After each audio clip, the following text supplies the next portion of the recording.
जम्मू कश्मीर के लोगों की बरसों पुरानी मुराद आज पूरी होने जा रही है। देश की सबसे लंबी रेलवे सुरंग पर अब से कुछ ही देर के बाद पूरी रफ्तार से ट्रेन दौड़नी शुरू हो जाएगी। कश्मीर घाटी से जम्मू का मुकम्मल सफर ट्रेन में बैठकर करने का सपना पूरा होने जा रहा है।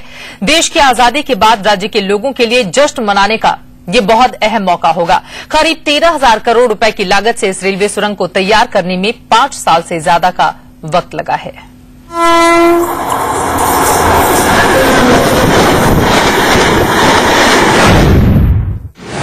देश के सबसे लंबे रेलवे टनल के बारे में एक एक बातें आपको हम बताएंगे ठीक इस रेलवे टनल के अंदर से। इस वक्त हम खड़े हैं देश के सबसे लंबे railway tunnel Pir Panjal tunnel के अंदर और इस टनल से जुड़ी एक एक बातें, हर एक बात हम आपको दिखाएंगे बिल्कुल इस टनल के अंदर से। सबसे पहले तो इस टनल की लंबाई जो 11.25 किलोमीटर लंबी है, दूर अगर हम जूम इन करके भी दिखाने की कोशिश करें तो शायद ये मुमकिन नहीं हो पाएगा, क्योंकि 11.25 किलोमीटर बहुत लंबी दूरी होती है।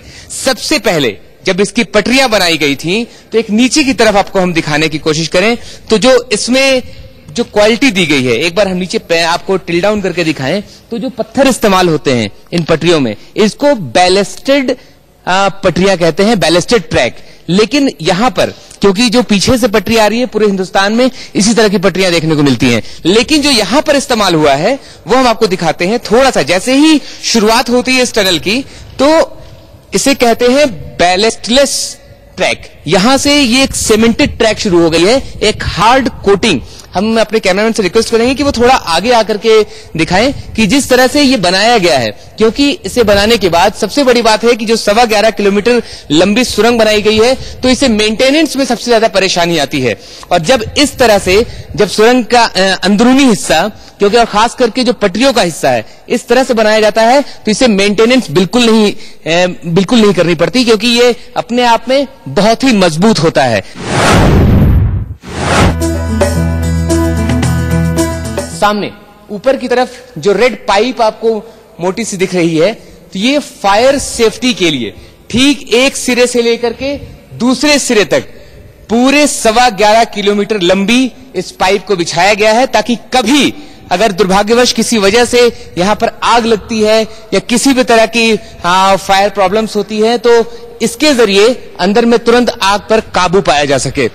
दूसरी ट्रेन की छुक छुक की गूंज आज घाटियों में सुनाई देगी। बहरहाल इस सुरंग को पूरा करने का सफर बेहद मुश्किल भरा रहा है, ये दिखाएंगे आपको आगे। रुकेंगे एक छोटे से ब्रेक के लिए, होंगे फौरन हाजिर।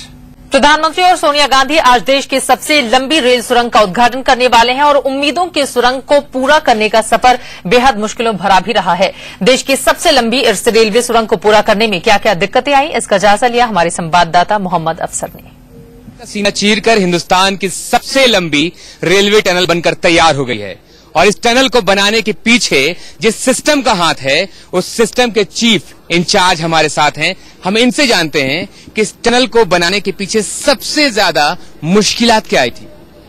जब 2003 में इन्विसेज किया गया कि हमें देश की सबसे लंबी ट्रांसपोर्टेशन टनल, जो कि लगभग 11 किलोमीटर थी उस समय, वो बनाना है, तो ये विचार इटसेल्फ काफी बड़ा चैलेंज था।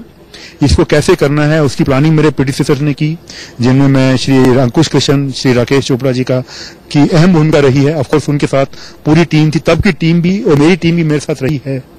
और इसके लिए हमने कहा कि कैसे किया जाए, तो एक तो डिजाइन और कंस्ट्रक्शन की अप्रोच एनए टीम को अडॉप्ट किया गया, जो कि उस पॉइंट ऑफ टाइम पर जो है देश में मेजर टनल के लिए वर्क के लिए पहली बार अडॉप्ट की गई।